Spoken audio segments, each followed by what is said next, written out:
Before I get started, I just wanted to say thank you to all of the volunteers who have helped make this possible. Without you, this can't be a thing. So I appreciate it for those who made soup, who helped promote the event, who helped set up, anything in between. Tables and chairs, thanks to Brave New Botanicals and Voodoo Donuts for sending us off with a ton of donuts. And our neighbors next door for letting us use their parking lot. We appreciate it. And to Roots Cooperative. This is my house, and the roommates that live here definitely put a lot of work into Austin Soup, and I'm super grateful, and we're so happy to have you here. And we're looking for new members, by the way, so if you know anybody. So besides that, let's get started. So let me give you a rundown of how Soup came to be. It started in Detroit. A group of artists got together and they saw that projects they wanted to get funded, say they wanted to get grants and things like that, it just wasn't happening. And you know, Detroit's an area that's been hit really hard with a lot of things happening in our economy. So we're like, hey, let's take matters into our own hands. Who knows better what the community wants than the community who lives there? So they started Detroit Soup, and the only stipulations that they really had were that the projects couldn't use technology because they wanted to put everyone on an even playing field, and they had to benefit the city in some way, whether that's like a community in the city like directly with its water, you know, if it affects that city, then it was okay. So it could be like social justice, entrepreneurs, you know, anything. So to date, they have raised over $130,000 to projects, which is really, really awesome. And what's cool is that, so this would be considered a citywide soup because there was no specification, it's citywide, it just had to benefit the city and the community in some way. They actually have gotten it to the point where they have neighborhood soups, which means that the neighborhood soups, the projects have to benefit that specific neighborhood, which is really cool because then that makes it super specific and a really great way to just get connected with the people around you. So yeah, it's awesome. So today we have three. One of the projects had an unfortunate event, so they couldn't come. So we have three amazing projects. Each project is gonna have 4 minutes to speak, and then at the end of their presentation, you all will have an opportunity to ask them 4 questions pertaining to their project. So then after all of that, there's also this how can I help, this resource board right here. If you don't want to maybe talk to them directly, which I recommend you should, you know, but sometimes it's nervous, you can put things on this board, you know, like maybe you have some resources that might help these projects, you know, gain more momentum and further, you know, what they're trying to do. You can put that on this board. You can also put any events or anything you want on here.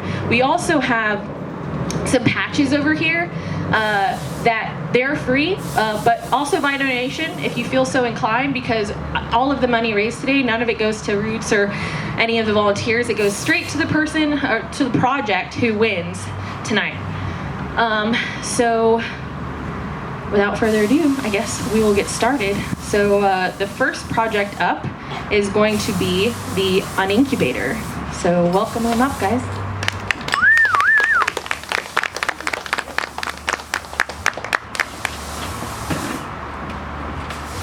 I guess we'd like to start, and big thanks to Echo and all the volunteers for putting this together. We're love to see hyper-local activities happening to encourage impact-focused ideas.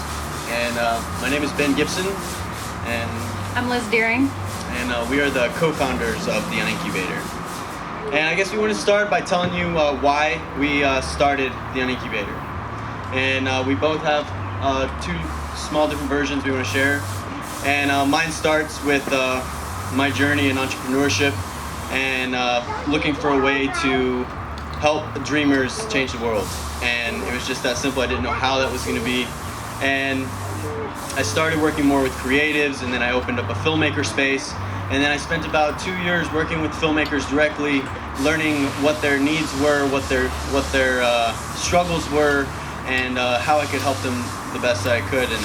And it looked like that gear, because I provided gear, and it looked like gear wasn't everything that they needed. They needed a little bit more structure and a little bit more guidance into developing their businesses so that they could reach independence and start their impact.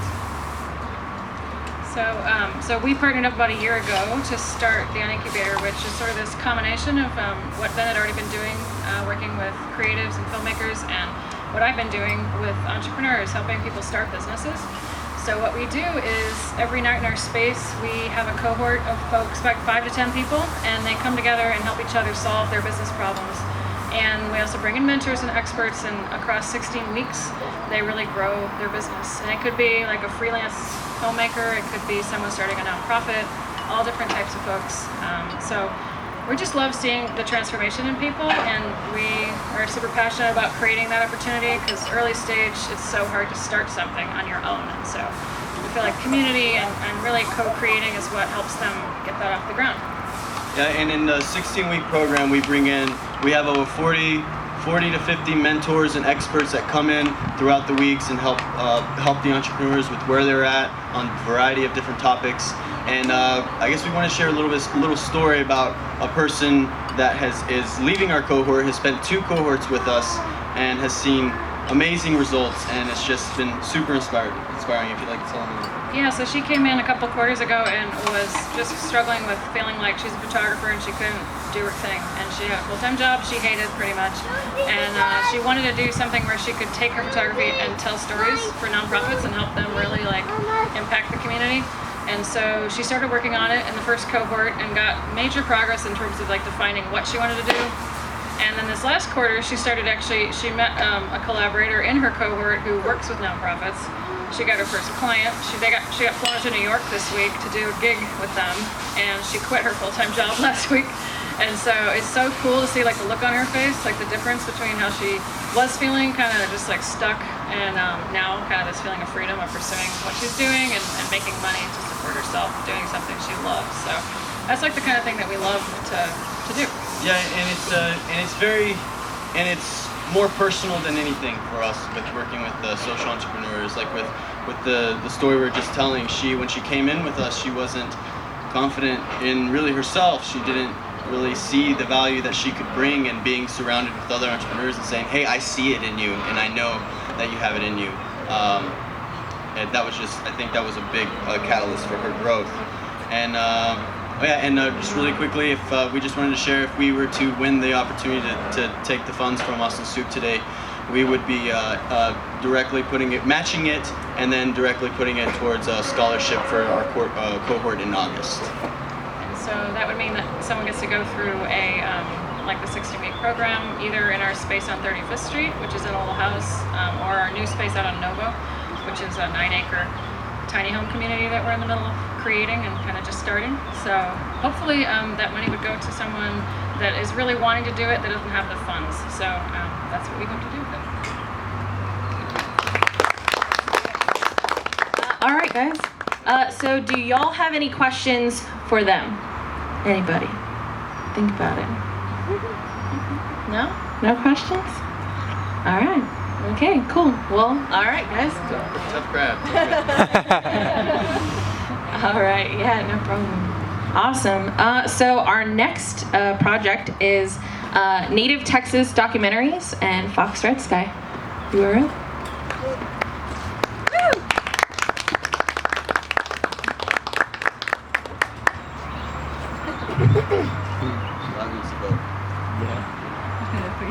Hi, I'm Fox Redsky.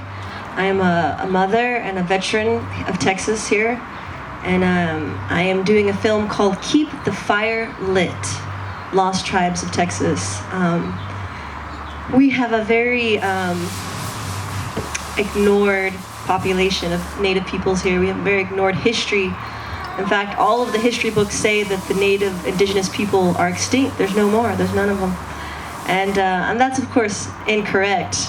But I have been really putting my entire heart, soul, being in this project because there needs to be recognition, there needs to be validation of the Native people here, and we need to educate ourselves, and we need to recognize that these people were here first, and while they, and tell their stories. And I am about 70% of the way done of this film.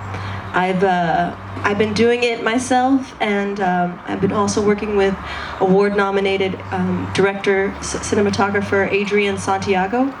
He's taught film in Dubai and New York, and I feel very lucky to have him as a mentor and really pushing this film to really come into fruition.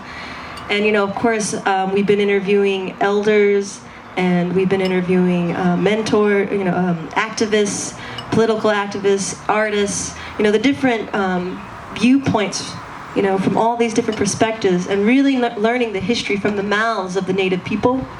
I'm also Lipan Apache, my mother's Lipan, and so it means a lot to us. It means a lot to us. There is names for this land too that aren't in English or Spanish. Here between Austin and San Marcos and San Antonio, this whole area, they used to call it Yanawana. It means holy water of life, because of all the rivers and all the streams that flowed right here. They knew that this place right here, Yanawana, holy water of life, they were able to live because water is life. We also have been filming, and we did some filming in Standing Rock when it was happening at its the pinnacle of whenever we had 10,000 people there. So we did a lot of filming there. I followed a group of Kirizo Como Crew tribe of Texas veterans from the Vietnam. They're Vietnam veterans. We followed them. The film crew followed them all the way up to North Dakota to stand in solidarity with 500 tribes. To stand in solidarity with 500 tribes that are fighting the pipelines there. We've also been filming in West Texas, where we have pipelines here in Texas that are affecting the water, that are affecting the land. And I also got to film the very first Apache